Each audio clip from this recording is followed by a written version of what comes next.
Hello everyone, a very good morning and welcome to BYJU'S Exam Prep. Welcome to the daily Hindu news analysis. So let's begin today's discussion by first looking at the topics that we are going to discuss. From the Delhi edition of the Hindu, I have chosen 8 important articles. There are 3 articles that require a detailed analysis, largely from a mains point of view, and 5 smaller articles that are relevant for prelims. So let's cover these topics one by one and let's ensure it's a comprehensive discussion so that you don't have to go back and read the newspaper again. And if you're liking the initiative, if you're benefiting from this, do support us with your likes, with your comments, and don't forget to subscribe to our channel. And also please note that we are offering one-on-one counseling to UPSC aspirants. If you're interested, please provide your details in the Google form, for which the link is provided in the pinned comment below and also in the description box below. Just share your details and our counselors will get in touch with you. So with this, let's start with today's discussion by first looking at this important editorial from page number 10. This editorial by the Hindu analyzes the ASER survey report that was recently published. This survey report provides great insight into India's educational system, especially primary and secondary education. So as a result, the topic will become very important under GS paper 2.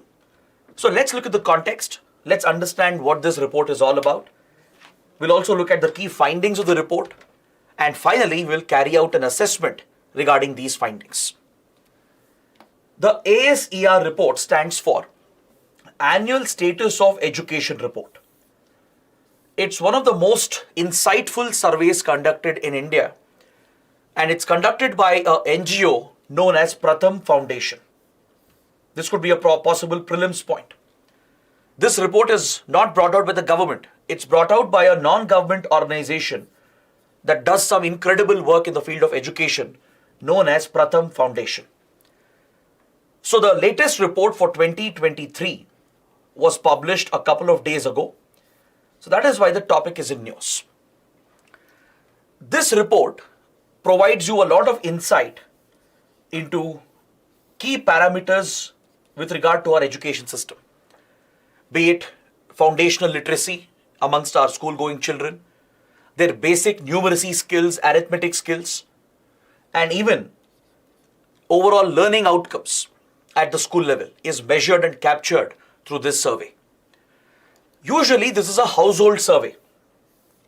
Since many years, it has been conducted as a large field exercise where surveyors, they reach out to schools, students, and teachers around the country. They cover not just cities, they even cover the rural areas as well.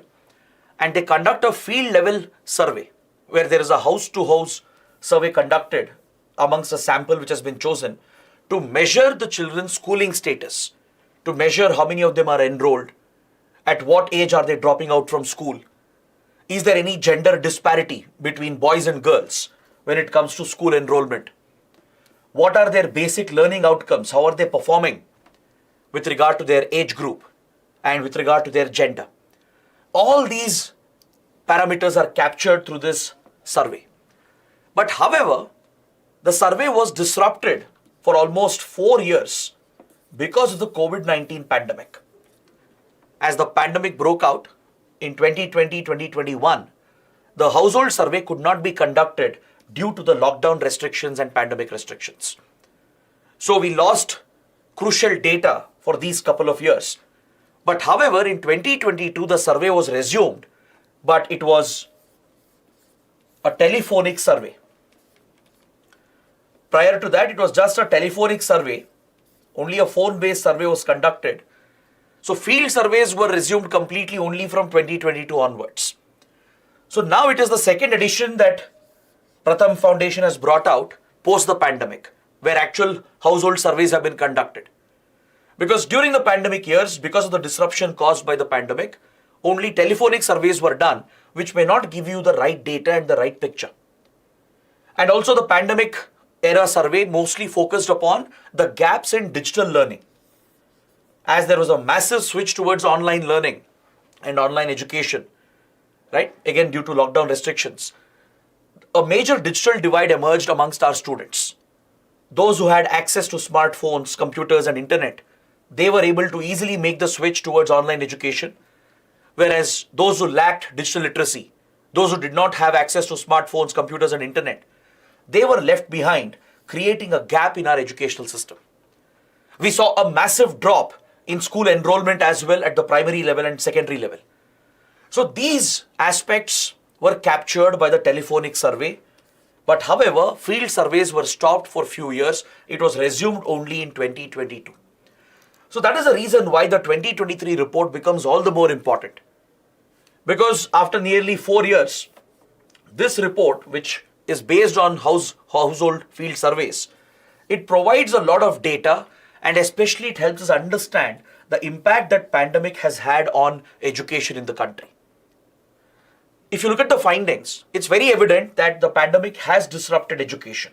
It has left behind a long-lasting impact, especially on students from poor families and students from rural areas of the country. They have been largely left behind when it comes to access to digital education. This is very clearly established by the survey report, and even the dropout rates happens to be higher amongst rural students and students from poor families. Whereas enrollment also brings about a difference between rural and urban areas. If you look at student enrollment at different classes, you find a clear divide between rural and urban areas, and also based on income level of the family, there is a clear divide between the poor and the rich families. So these are some key findings, key trends that can be spotted. But in 2023, the survey gave additional focus for students between the age group of 14 to 18 years.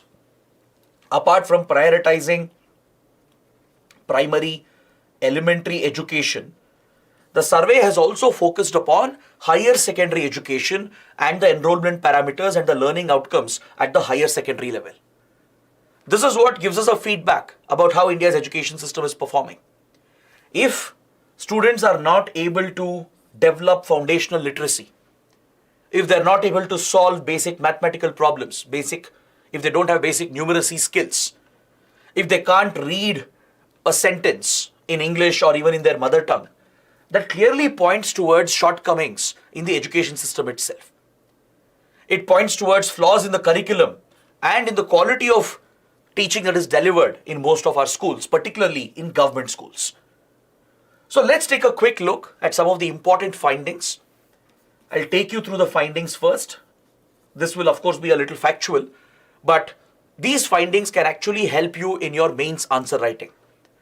Let's say there is a question on India's education system, specific to primary and higher secondary education. You can directly add this data and present this as a substantiating argument. Or let's say there is an essay topic on education system in India, on learning outcomes in India. Even there you can bring these points out, because the ASER survey is a credible report that gives us great insight into our education system. So let's look at the findings and then we'll complete this discussion with an assessment of the findings. According to the 2023 survey, amongst rural students in the age group of 14 to 18, more than 50% they happen to struggle with basic mathematics. Even basic numeracy skills, basic arithmetic skills, which should be mastered by students in class 3, class 4. Even that is not possible for students in the age group of 14 to 18. That is, a classroom student of, let's say, 8th or 9th standard or 10th standard, they are not able to solve basic mathematical questions which is expected to be solved by a 3rd standard or 4th standard student. That is the gap in learning. That is the critical flaw that exists in our elementary education system, where the basic skills are not being well taught. More than 25% of them cannot read a line in their mother tongue, which is expected to be read by a class 2 student. If a sentence is given in their mother tongue, if an entire sentence is given from a text, students in the age group of 14 to 18 They are not able to read a sentence picked from a textbook from class 2. So you can imagine the shortcomings in foundational literacy. The very foundation in elementary education is missing the key elements, and it also highlights the poor pedagogy skills of the teachers, the poor curriculum, and the overall quality of content which is being delivered to the students at the elementary level. The fault doesn't lie with the students here. It lies with the education system itself. Right? So these gaps are alarming. If a class 9, class 10 student cannot read a sentence from a class 2 textbook, if they can't solve basic arithmetic problems, which is expected to be solved by a class 3 student, that points to critical flaws in the education system.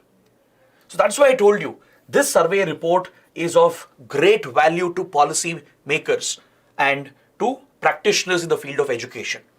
It gives valuable data, valuable feedback to ensure that we take the right corrective action to fix the gaps in our education system.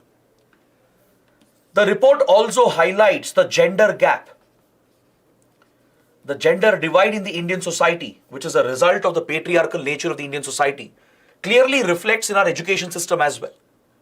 Boys perform better when it comes to basic arithmetic and English reading skills as compared to girls. Is that clear? And if you look at the number of girl students opting for the science domain, the science stream after their higher secondary, you see a major gap, a gender-based gap, which is essentially a perpetuation of the gender divide in the society.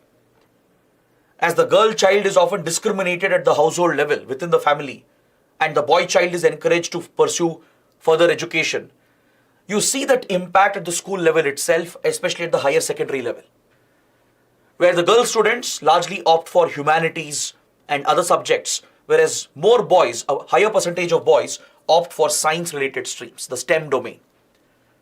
So these are very alarming numbers. It highlights the deep-rooted social issues in the country as well.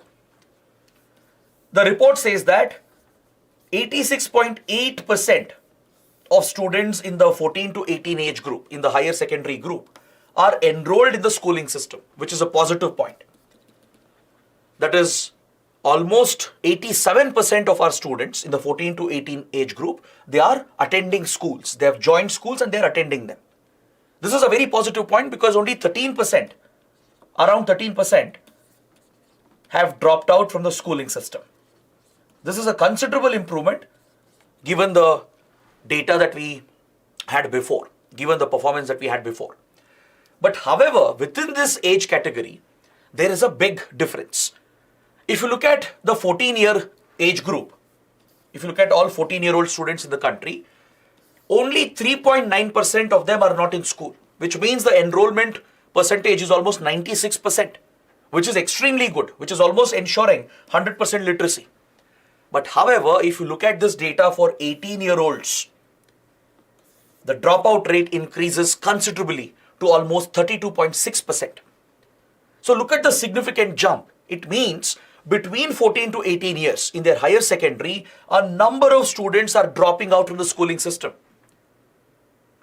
So this again is a valuable input while planning government schemes towards higher secondary education, while redesigning our curriculum, while training our teachers, while preparing our schools to ensure that they maintain higher levels of learning in order to push up enrollment and have higher engagement at the school level. This has to do with access to schools as well, because in several remote rural areas, schools might be located very far away. So families will be hesitant to send out children, especially the girl child. Then it's also about nutrition as well. Students who suffer from various diseases, deficiencies due to poor nutrition, due to hunger, malnutrition, they tend to drop out from schools. And it's also about poverty, multidimensional poverty in the country. Poor families who may not be able to afford education, they'll pull out their wards, their students from the schooling system at a certain point. So this increases quite significantly as you move from 14 years to 18 years. So this data can be very valuable for the government itself and for the entire schooling system. If you look at students who are in class 11 and higher, who are headed towards their pre-university education, you see a clear inclination towards students opting for humanities, towards arts and commerce as compared to the STEM domain. There is a clear difference that comes up. See, it's not that arts and commerce are inferior. No, it's not. Be it history, be it economics, be it commerce, they're all amazing domains, as wonderful as the STEM domain. STEM refers to science, technology, engineering, math, medicine, etc. Right? But in general, in India, a culture has developed where arts and culture and humanities is looked down upon. It's presumed that students who opt for humanities, arts and commerce are usually the ones who are not smart enough, who are not doing well enough. This is the wrong presumption that exists. It's presumed that only the high-performing students will opt for the STEM domain. And this is getting perpetuated in real as well. Students who lack the confidence, students who lack foundational literacy, students who have not been taught well in the schooling system, right? Due to their underconfidence, they tend to opt more for humanity courses as compared to the STEM domain. This is again not the fault of the student. This is the fault of the education system, right? So as students reach class 11 and 12, they're not confident enough to opt for the STEM domain. Rather, they'll opt for humanities, assuming that it's easier.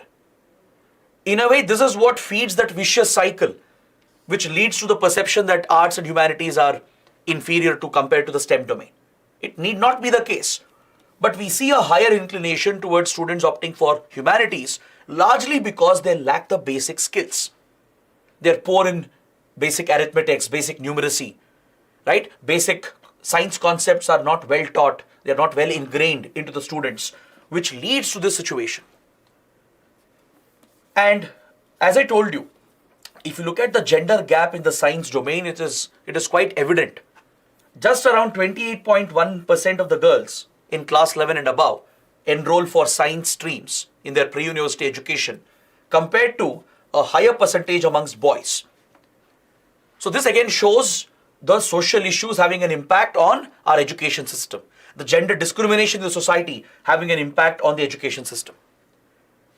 Only 5.6% of our students in higher secondary are opting for vocational training.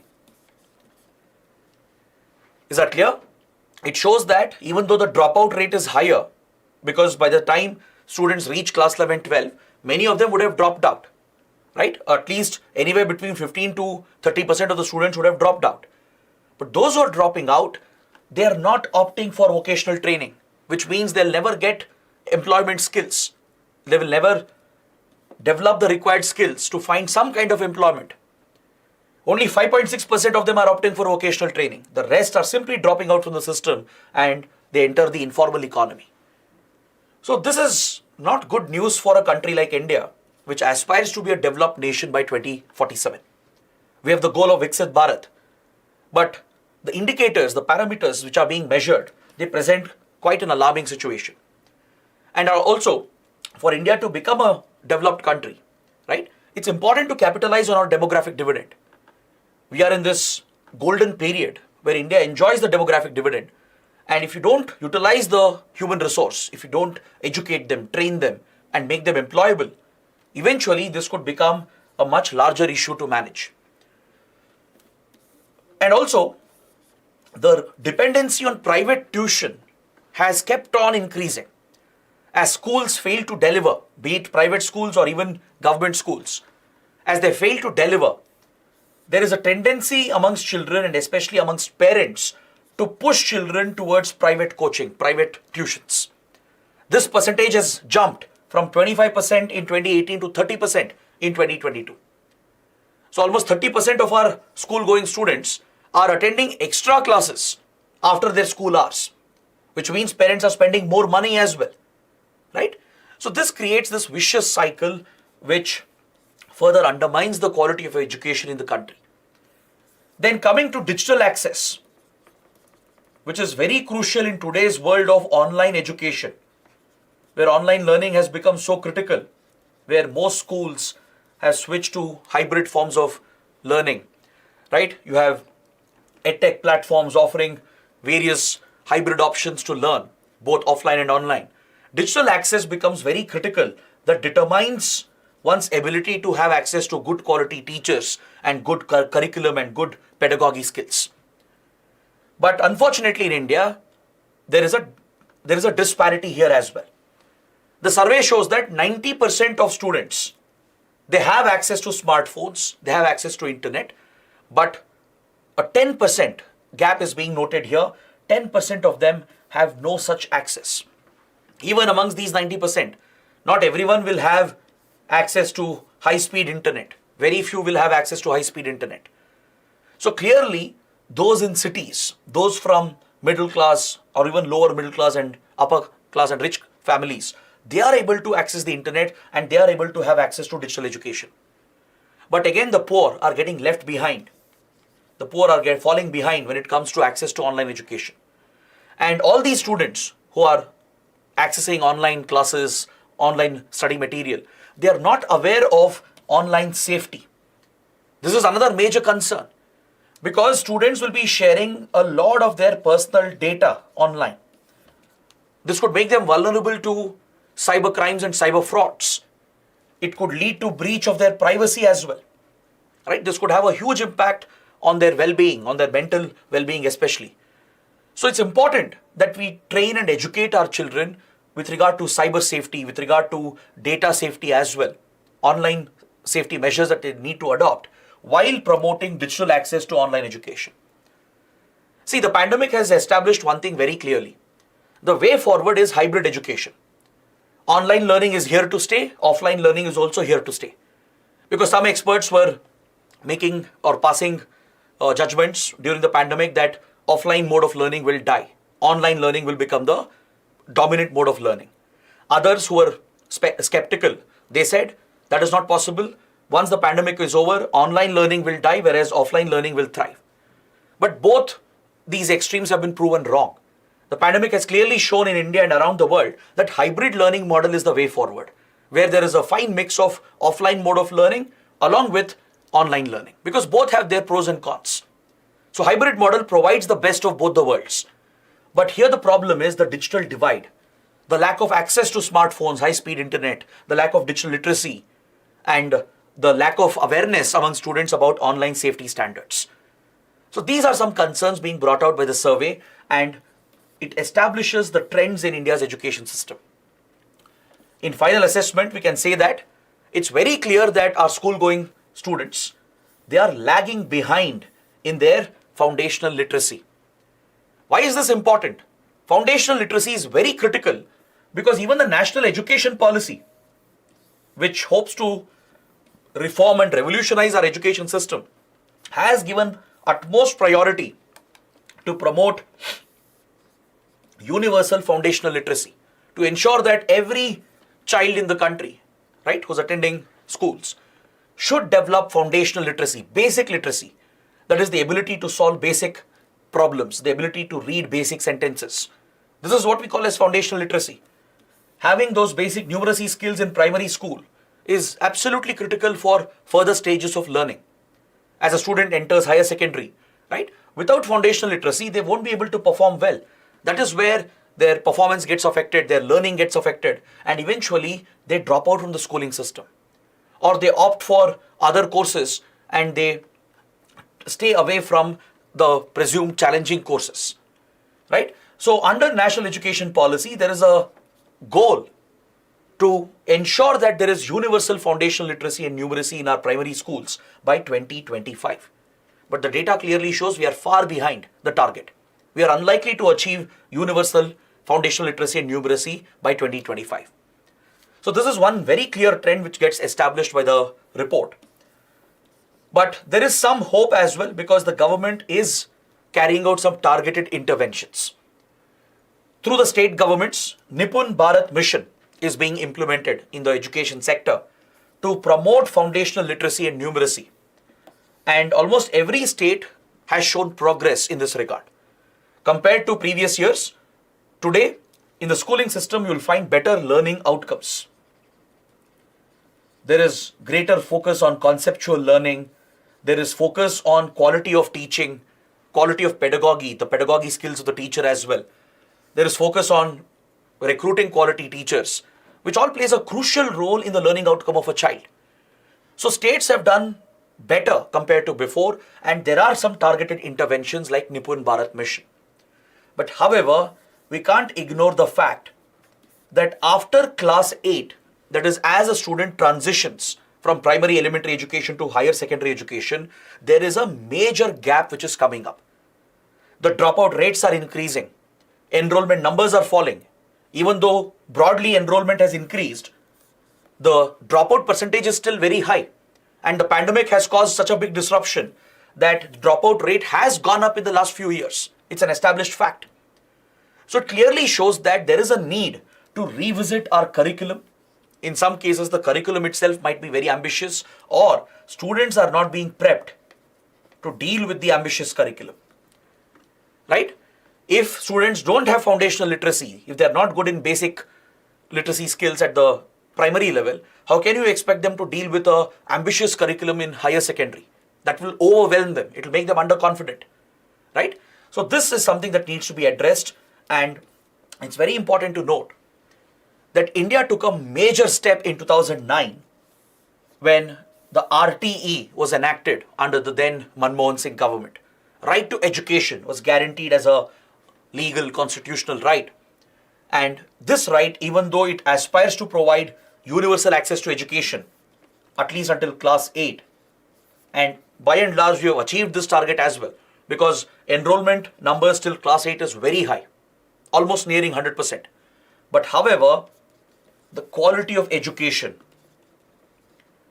and the increasing dropout rates, the poor learning outcomes remains a concern. So the final conclusion is that it's not just enough to get our students into schools. It's very important, it's equally important to ensure that they are getting quality education. That is when we can satisfy the true spirit of this law. Is that clear? So please pay attention to this topic. It's very, very important, as I told you, for GS paper 2 and as well as for a possible essay topic. Now let's look at the next column from page number 10. This column focuses on India-UK defense relations. It particularly focuses upon naval cooperation between the Indian Navy and the Royal British Navy. So let's examine this article in detail. First, let's understand the context. Why is this topic in news? The article is written by Harsh V. Pant, who's the lead author of the column, who is a top strategic expert of India, and he works at ORF, Observer Research Foundation, which is a leading think tank in the country that deals with foreign policy issues. So the authors are focusing upon the recent visit of India's Defence Minister to UK. Recently, Defence Minister Rajnath Singh paid a very important visit to the United Kingdom to sign some important agreements in order to step up defence ties between India and UK. When it comes to the defence sector, India and UK are natural partners because we have certain common concerns, common security concerns. We do face common threats, and we do have some common objectives, especially in the Indo-Pacific, particularly in the Indian Ocean region itself. India and UK face many similar challenges and concerns. For example, for both India and UK, countering terrorism is a major focus area. Just like India is a big victim of terrorism, UK also has suffered from terrorism that is usually state-sponsored. Be it terror groups like Lashkar-e-Toiba, Al-Qaeda, all these major terror outfits are a common threat to both India and the UK. Then all types of organized crime, the evolving trends in cybercrime, they all remain a major concern for India and UK in the security and defense domain. Apart from these traditional and unconventional threats, in the maritime sphere, in the maritime domain, India and UK are facing some very unique challenges. Today, Indo-Pacific region has become the hotspot of global geopolitics. And as China establishes its dominating influence across the Indo-Pacific, it is creating more challenges for countries like India and even the United Kingdom. And it's not just China in the Indo-Pacific which poses a threat. There is the threat of piracy. We have seen recent incidents near Gulf of Aden where attempts have been made to hijack commercial ships. We have seen the recent attacks by the Houthi group in Yemen against commercial shipping in Red Sea and Arabian Sea, which poses a major threat for shipping in the Indian Ocean, right? So essentially, there are many threat actors who pose a threat to important sea lanes of communication. There are critical shipping lanes in the Indian Ocean that further connects with the Atlantic and the Pacific. And these are the arteries of the global economy. So India, UK depend heavily on these important shipping lanes or sea lanes of communication, right? And the concern is about the choke points present along these important sea lanes of communication. Choke points like Suez Canal, the Bab el-Mandeb Strait, Hormuz Strait, Malacca Strait. These choke points, they themselves face a number of threats, either from pirates or from other non-state actors, including terror groups and radical organizations, and also from state actors as well. So this naturally pushes India, UK to work together, to collaborate together, to ensure maritime security, to enhance maritime surveillance, to promote naval cooperation, to increase joint exercises, joint operations as well, to stabilize the Indo-Pacific, particularly the Indian Ocean. The Chinese Navy in particular, the PLA Navy, has been getting more and more aggressive, not just in the Pacific, but also in the Indian Ocean. The PLA Navy is more proactively deploying into the Indian Ocean as well. And it has been sending most of its advanced warships and submarines to the Indian Ocean as well. So this represents a threat for India and UK and their respective interests. So there is a common objective for India, UK to collaborate and work together in the maritime sphere. Now, when it comes to naval ties, the Indian Navy works very closely with the Royal British Navy. We do share very close ties. And today the focus area has become naval technology. Cooperation in the field of naval technology has become a priority focus area. We do have other focus areas as well. As I said, anti-piracy missions, for example, in the Indian Ocean, joint exercises, joint operations. So these remain a priority. We are already collaborating in all these areas. But one focus area in the naval domain, in the maritime domain, is cooperation in the field of naval technology. Because the UK is a leader in naval technology, and this is where India is facing some shortcomings. The Indian Navy aspires to become a blue water navy, right? We aspire to have multiple aircraft carriers with the ability to project naval power and maritime power far away from India's shores. To achieve this capability, it's critical for India to build up its aircraft carrier fleet.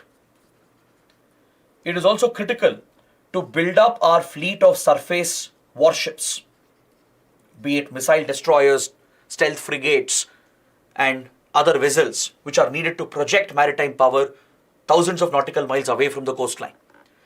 Now here, India faces a challenge with regard to propulsion technology. With regard to propulsion technology, Indian Navy faces a major challenge. We have largely relied on diesel-electric propulsion, or largely on diesel propulsion itself or diesel-electric propulsion. Most of our submarines, surface warships and aircraft carriers are diesel or diesel-electric driven. This propulsion technology is not very efficient. It has several drawbacks. One concern is about fuel efficiency and the range of operation. There is a big constraint when it comes to diesel-based propulsion. The other big concern is about the acoustic signature left behind by diesel propulsion, diesel-related propulsion. That is, their radar signature is high. They generate more noise, which can be picked up by enemy radars and enemy sensors, which makes our vessels more vulnerable for detection by the enemy. So Indian Navy is currently focusing on electric propulsion. electric propulsion can address these challenges. Electric propulsion brings in more efficiency, increases the range of operation as well, and more importantly, it can reduce the acoustic signature. Essentially, it makes the warship more stealthier. It makes it less vulnerable for detection by the enemy. It makes lesser noise because electric propulsion is designed in a way to minimize the acoustic signature. And UK is a pioneer in the field of electric propulsion. If you look at UK's aircraft carriers, for example, the Elizabeth class of aircraft carriers, which is operated by the Royal British Navy, they're all powered by electric propulsion. Right? So this is something India is lacking currently, and India is prioritizing this technology today. India wants to have few more aircraft carriers. We want to deploy more advanced surface warships, and we want to build them indigenously in the country. So UK will be a key partner to help India develop electric propulsion technology. So this is one of the key focus areas as well during the visit of the Defence Minister to the UK. But however, there are some concerns which remain in our security-defence relationship because India-UK have always not been on the same page. Sometimes the UK has often been seen as biased in favor of Pakistan, especially during the Cold War period, where Pakistan had joined the Western power bloc and clearly aligned with US and UK. UK had quite consistently acted against Indian interests, be it over Kashmir dispute, be it over the question of terrorism that Pakistan sponsors against India, or even be it Pakistan's nuclear program. The UK has often been biased in favor of Pakistan and has often acted against Indian interests. So this is a legacy of the past, a bitter past between India and UK. Today we are trying to address that. There is greater trust and reliability in the partnership, but still, how UK will develop its ties with Pakistan remains a question. Because quite often UK has supplied advanced defense weapons and technology to Pakistan as well, which raises alarm and concern in India. So this is a core issue which is present even today. There's no guarantee that UK will not supply the same advanced technology to Pakistani armed forces, right? The other concern is about the fertile ground that is available for Khalistani separatist elements in the UK, especially now that we are seeing a planned organized attempt to revive the Khalistan movement. Right, in the last 13 years especially, in UK there have been several incidents where UK authorities have failed to check the rising Khalistani activities. So this remains a matter of concern for India. For example, recently our High Commission in London was targeted by Khalistani extremists. Indian diplomats have been threatened, they have been prevented from entering Gurudwaras in the UK, which is a major concern for India. So UK has promised full support to India in tackling the Khalistani elements present in UK. But however, it remains a point of concern and a flashpoint in the India-UK relations. Other than this, there is great opportunity for India-UK to collaborate in the defense domain, especially with regard to sharing naval technology. Is that clear? So this is about India-UK defense relations. Now we head towards the third article. On page number 1, we have an update based on what we discussed yesterday. Yesterday, we had a detailed and a very important discussion on rising tensions between Iran and Pakistan. We discussed how Iran has launched military strikes deep inside Pakistani territory to target a terror group known as Jaish-e-Adl.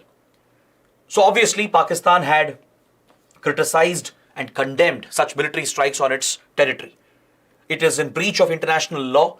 Pakistan had every right to treat this as an act of war because Iranian missiles and drones had breached Pakistan's airspace and Pakistan's territorial sovereignty. So Pakistan reserved every right to retaliate, and as expected, Pakistan has retaliated. Most likely, Pakistani Air Force has conducted targeted precision airstrikes deep inside Iranian territory. So this raises serious concerns for the stability of the region itself. As we discussed yesterday, we are seeing a larger destabilization of West Asia, and now the tensions in West Asia is spilling over into South Asia, which is India's neighborhood. This is something India feared when the Gaza war broke out, when Israel targeted Hamas and invaded the Gaza Strip.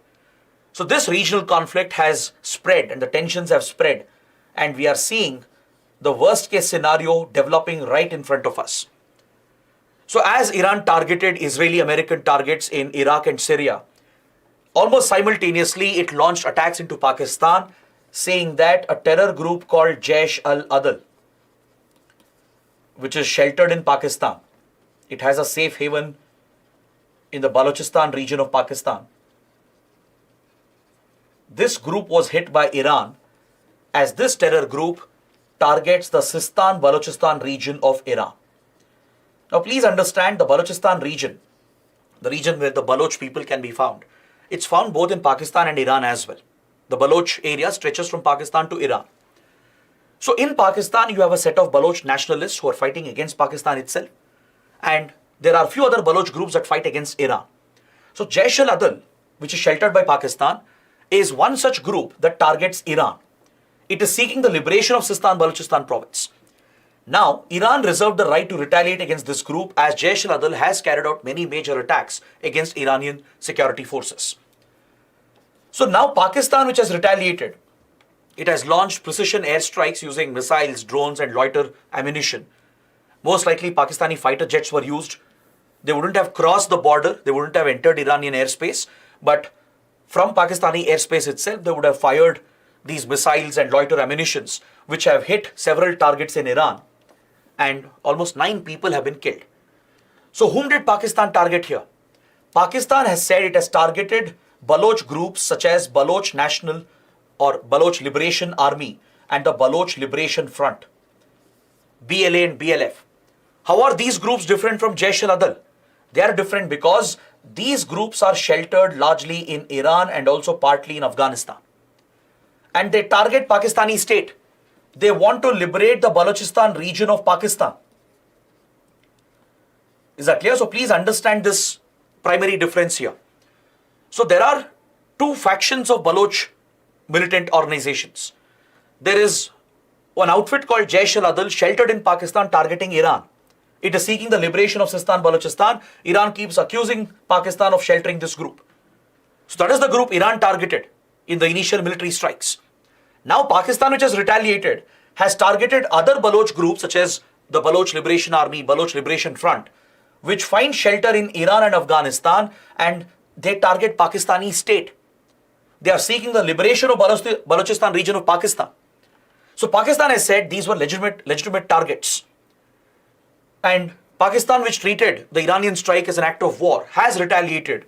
And this brings back the memories of the Pulwama attack and the Balkot airstrikes that India carried out, and how Pakistan retaliated the next day after the Balkot airstrikes. In 2019, when Jaish-e-Mohammed, which is a Pakistan-backed terrorist outfit, carried out a deadly suicide bombing, right, which killed 40 CRPF Jawans, India retaliated within a few days by breaching Pakistani airspace. The Indian Air Force carried out precision bombings of terror camps in Balkot. So Pakistan treated this as an act of war, right? India had breached Pakistani airspace and breached Pakistan's sovereignty. So the next day, Pakistani Air Force retaliated by breaching Indian airspace. This led to an aerial dogfight as well between Indian Air Force and Pakistani Air Force. But of course, following that, the tensions were de-escalated, and we are seeing something similar develop here between Pakistan and Iran. Experts believe it's unlikely that the conflict will escalate because both Iran and Pakistan are aware of the consequences of further escalating this conflict. Now Iran has carried out one limited strike, Pakistan has retaliated. Now the scores are settled. So one should hope that better sense, maturity will prevail on both the sides and the tensions should de-escalate from here. But you never know, given the tensions across the region and how it is spilling from West Asia to South Asia, you never know what might happen next. So this adds more instability into the region, and of course, India is closely watching all these developments. We even supported Iran's right to target terror groups, even if they are present in foreign countries. India said this is an act of self-defense by Iran, and we empathize with it because we ourselves are a victim of terrorism that comes from across the border, right? So this has been India's position. In a way, it puts the spotlight back on Pakistan, which has been accused on and seen as a state sponsor of terrorism. It also helps India repair its relations with Iran, which has been affected since few years as India got closer to the US. As India followed American sanctions against Iran since 2018, our ties with Iran had been affected. So this gives us an opportunity to rectify that by backing Iran's strikes in Pakistan, and it also puts the spotlight on Pakistan of hosting, as it hosts so many terrorist outfits on its soil, right? So please track this development. It's just an update I wanted to give you. Kindly keep track of this because this could have some major implications going forward. So this completes the detailed discussion of all the big articles in the newspaper. Now let's quickly head towards the prelim section. Let's take a look at this article from page number 6, relevant for science and technology. See, out in the seas, our fishermen can face a variety of distress. Fishing boats which venture out in the sea, either in Bay of Bengal, Arabian Sea or in the Indian Ocean, right? They can face a variety of emergencies. There could be adverse weather conditions, there could be a cyclone, there could be a tsunami, right? Or the fishing boat might suffer an accident. In these cases, the fishermen are at risk. Their lives are at risk. So, to ensure the safety of our fishermen and to enable the search and rescue of those fishermen who are in distress, ISRO had developed a basic technology. ISRO had developed the distress alert transmitter, which is basically a transponder which is fitted on every fishing boat in the country. Thousands of boats are fitted with the distress alert transmitter, which is provided by ISRO.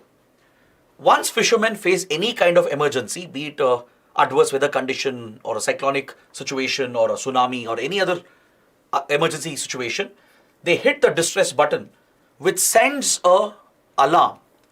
Essentially, these transmitters are connected to ISRO's communication satellites.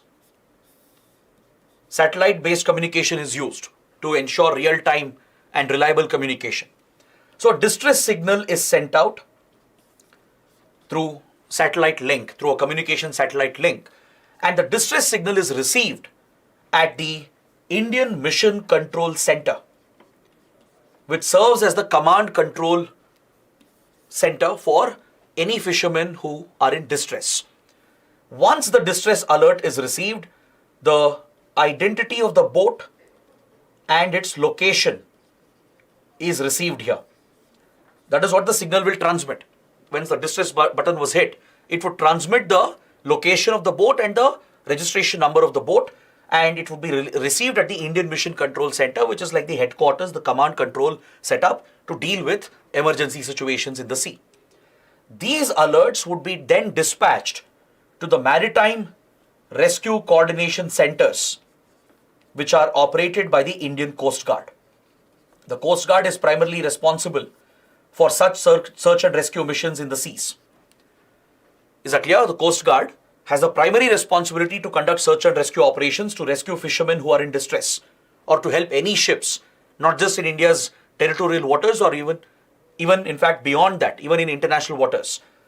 So the Coast Guard runs these forward maritime rescue coordination centers present along the coastline of India. And once the alert is received, the Coast Guard will dispatch its patrol vessels, its helicopters and other assets to reach the affected site and rescue the fishermen and help out those who are in distress. This is the system that India had put in place through ISRO. Now, ISRO has upgraded this technology. ISRO has come out with the second generation of distress alert transmitter. An upgraded version of the distress alert transmitter has been introduced. And this basically provides for an acknowledgement as well. It provides an acknowledgement signal to the fishermen. Previously, after fishermen hit the distress button, they wouldn't know whether rescue will come for them. There was no two-way communication. They wouldn't know whether the alert has been received, whether someone is coming to rescue them and safeguard them. But now, with the second generation communication link, more advanced satellite communication navigation links have been utilized here. And it not only provides very accurate locational information, but the fishermen will receive an acknowledgement back that help is coming, help is on the way, that Coast Guard is going to rescue the crew and they'll receive the estimate time of arrival as well. Along with this, they can receive other updates. Now that two-way communication is being set up with the second generation distress alert transmitter, other information can also be transmitted regarding cyclone alerts, weather alerts, right? Once fishermen are out in the sea, they would be virtually cut off. So they can receive alerts, and even information about fishing hotspots, about potential fishing zones can be transmitted through the second generation distress alert transmitter.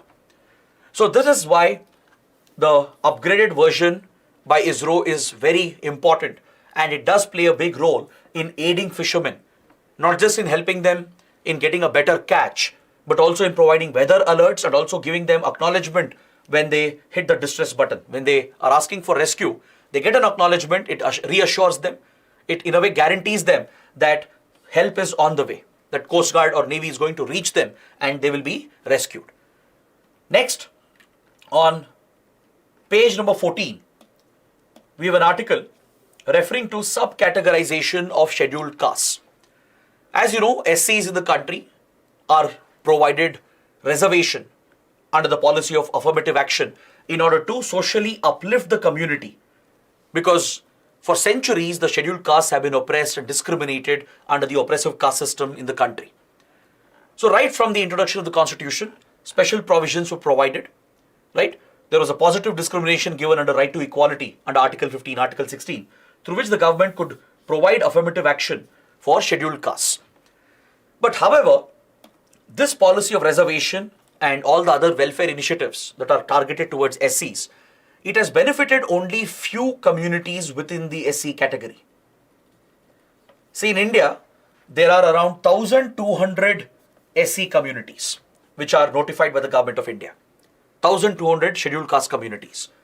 But amongst them, very few have taken advantage of the reservation and all the government privileges and benefits, and only they have seen social mobility, meaning their social status has improved. They've got better jobs, better access to quality education, better promotions as well. So as a result, they have been socially uplifted, right? They're out of poverty, their social status has improved, their income status has improved. But otherwise, majority of SC communities are still left behind. And the discrepancy is that these few communities which have already benefited, which are considered as the forward SC communities, they keep cornering the benefits again and again, generation after generation, whereas the other SC communities get left behind. So this has been a point of concern, a point of controversy as well, given the political implications of this debate. So there has been a strong demand to sub-categorize the SCs and accordingly the benefits and reservation as well. For example, the Madiga community in Telangana, Andhra Pradesh and also in Karnataka, they have been demanding from 1994 for sub-categorization of SCs. That is, depending on the socio-economic factors, each SC community should be provided a varying degree of reservation, a varying degree of benefits. Those who have already benefited, right, they should be treated like the creamy layer. So this differentiation within the SC category has been a long-standing demand. In fact, this question has reached the Supreme Court as well. In fact, few state governments have already acted on it, and there have been few commissions which have examined this issue as well. For example, the Justice P. Ramachandra Raju Commission in 1996 had been set up after the demand for sub-categorization was raised by the Madiga community in 1994. Later, the National Commission on Scheduled Castes brought out its report in 2007. Both these commissions have agreed that there is a need for sub-categorization and it can be implemented. There are ways through which SC communities can be differentiated depending on their levels of upliftment, and accordingly those who have benefited can be given lesser benefits, whereas the most backward SC communities within the SC category can be given more targeted incentives. But this raises a constitutional question as well, whether such sub-categorization is constitutionally valid. So this is the matter in front of the Supreme Court. The Supreme Court is looking into the constitutional validity of sub-categorization of SCs. Alright, so that's another issue altogether. But however, there is a valid justification to differentiate different SC communities and accordingly provide for varied benefits and reservation. So that is why the government of India has set up a very important committee to look into this issue. That's what the article is referring to. The Indian government has set up a high-level committee headed by the Cabinet Secretary. Cabinet Secretary Rajiv Gauba is the highest ranking civil servant in the country, right? So under the Cabinet Secretary's chairmanship, a 5-member committee has been constituted, which includes the top secretaries of some important ministries. For example, the secretary from the Home Ministry, that is the Home Secretary, secretary from the Law Ministry, secretary from the Tribal Affairs Ministry and the Social Justice Ministry. These 4 top secretaries of GOI are being brought into this committee under the chairmanship of the Cabinet Secretary. They will examine the issue. They will determine whether subcategorization is needed, and if needed, how can it be implemented? How can existing government schemes, how can existing government incentives, policies can be altered to provide preferential treatment for the most backward SCs within the SC category while leaving out some of the other SC communities which have already benefited. So this cannot be done without a caste census and a socio-economic census. That's what experts are saying. Legal, constitutional experts say that this is possible. Constitutionally, this would be valid. Most likely, Supreme Court also will uphold subcategorization of SCs. But however, there should be empirical data. There should be empirical evidence to justify the subcategorization. Because on what basis will you subcategorize? Right? There should be data to show that these SC communities are most backward. These SC communities are more forward. They have been socially uplifted. Based on that data, the caste data and socio-economic data, that is how you can try and provide for this differentiation and subcategorization within SCs. So please note down this committee. A 5-member committee has been formed, headed by the Cabinet Secretary. Next, on page number 6, from the International Relations section, we have a very important update. Japan has signed a defense deal with the United States to procure 400 Tomahawk cruise missiles. So there are 2 important prelims points here. One is the Tomahawk missile itself. The Tomahawk is an advanced long-range cruise missile of the United States. The US has frequently used the Tomahawk cruise missiles for carrying out long-range military strikes, be it in Yemen, in Afghanistan, in Iraq, right? So Tomahawk cruise missiles have been used in several battlefields. Now Japan has signed a deal to procure 400 of them because Japan faces considerable threat from China and even from North Korea. So Japan is stepping up its military preparedness. It's moving away from its pacifist military doctrine. After the Second World War, Japan was forced to adopt a pacifist constitution which prohibits Japan from building offensive armed forces and taking offensive action against others. But of late, given the increasing threat from China and North Korea, Japan is moving away from that pacifist defensive approach and trying to build up its offensive capabilities as well. So Japan is trying to increase its defense expenditure to meet the NATO standard which has been laid down. NATO countries actually have a defense guideline with regard to their defense spending, with regard to their defense budget. Japan is trying to match that guideline as it is a close ally of the United States. So the other point, important point for your prelims here is that NATO countries, they have agreed on a defense investment guideline. Is that clear? The NATO members. And what is this guideline? 2% of their GDP. Because to become a NATO member, there are certain criteria. Of course, Japan is not a NATO member, but it's a close ally of NATO countries. It's a close ally of the US. It's trying to match the NATO standards. To become a NATO member, there are certain criteria that you have to meet.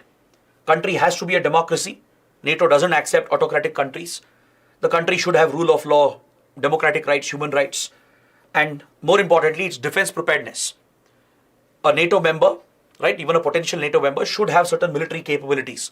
They should be willing to spend a certain amount on defense expenditure because NATO is essentially a political military alliance, right? It has the principle of collective defense where all NATO members are asked to defend any NATO member who might be attacked by a non-NATO country. So there is a specific criteria here that NATO had adopted in 2006 that every NATO member will spend at least 2% of their GDP on defense. This has to be the minimum defense budget. So Japan is trying to match that standard, almost similar to a NATO member. Is that clear? Next, on page 7, we have another update from West Asia, from Yemen. We have all studied how Houthis have threatened shipping in Red Sea and Arabian Sea. Now the US has started striking back at Houthis in Yemen.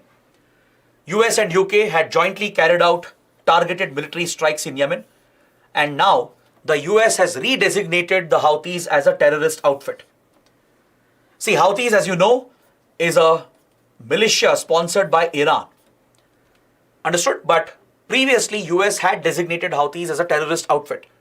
But later, as Iran agreed to an extent to reduce support to Houthis and ties between US-Iran was slightly improving, the US had removed Houthis from the terror list. Houthis were not officially recognized by the United States as a terrorist organization. Now that the group is posing a major threat to global shipping in Red Sea and Arabian Sea, the US has brought back the designation. It has listed the Houthis as a specially designated global terrorist group for 30 days. And as a result, the US has launched major military strikes targeting Houthi bases in Yemen. Couple of days ago, the US Navy has launched precision strikes against Houthi missile bases, where ballistic missiles and drones were ready to be launched against commercial ships in the Red Sea. Is that clear? Now, apart from the development itself, there are some important places in Yemen that you should be aware of. For map-based questions, this could be very important because in prelims, UPSC does ask places in news. Places that were in news can be asked as a geography-based, map-based question. So I'm going to point out some important locations in Yemen near the Red Sea. Please make a note of this. The capital of Yemen is Sana'a. Right? These are Houthi controlled areas. The shaded area that you see here along the Red Sea coastline. This is the Red Sea, right? This is the Houthi controlled area. So Sana'a is the capital. Then can you see this port city, Hodeidah or Hudaidah? This is a strategic port of Yemen that opens to the Red Sea. The port of Hodeidah or Hudaidah. Then can you see this city, Taiz, also spelled Taiz? It's a major city which is crucial for trade in the region, which is crucial for connectivity in the region. So these are some important places in Yemen. The capital Sana'a, the port of Hodeidah, and the city of Taiz. Of course, the other important locations here would be Gulf of Aden, the Horn of Africa. This is your Horn of Africa. Then the Bab al-Mandeb Strait, which is a choke point present here, and the Red Sea. So please be aware of all these important locations and the countries bordering these important locations. Coming to the final article. China, Philippines have agreed to reduce their tensions in South China Sea. The South China Sea dispute is a long-standing dispute where China has raised unilateral claims that threatens the territorial integrity and sovereignty of multiple Southeast Asian countries. China has claimed islands belonging to Vietnam, Indonesia, Brunei, Malaysia, and even Philippines. So China is locked in multiple disputes. It is in violation of the UN Convention on the Law of the Sea. So especially with Philippines, China has picked multiple disputes and China has been quite aggressive about these disputes. Now, in the South China Sea region, there are a group of islands called the Spratly Islands. The Spratly Islands are disputed between China on one side and multiple Southeast Asian countries on the other side. Vietnam is also party to the dispute, Indonesia, Malaysia, Brunei, and Philippines. All these countries are on the other side of the dispute. So in Philippines, you have a very popular island, very important island called the Palawan Island. It's a popular tourist destination as well. So from Palawan Island, the Spratly Islands are very close by. And here you have the second Thomas Shoal, which has been a flashpoint between the Chinese Navy and the Philippines Maritime Forces. In the recent months, China has gotten very aggressive near second Thomas Shoal. So it's a very important location. You should know that it's part of the Spratly Island group and it's close to the Palawan Island of Philippines. The second Thomas Shoal is also called Renai Reef in Chinese, in Mandarin. That is the Chinese name, the Mandarin name for it. That's how China refers to it. In Philippines, in Filipino language, it's called the Ayungin Shoal.